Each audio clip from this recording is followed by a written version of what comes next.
Is there going to be a coalition between PDDS or PDP with Lakas CMD? No. No? No, I cannot. Because nandyan si Marcos. Hindi ako believe na he's really a weak leader.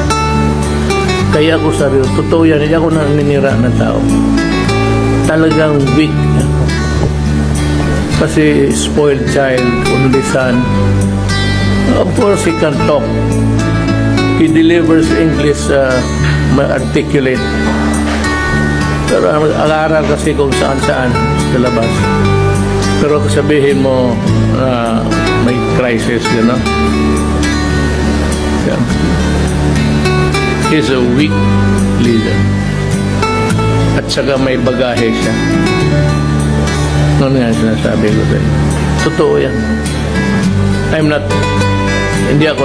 do not voice lies. Masisira ka. Pero bantay ka yan. Kung mali ang Pilipinas na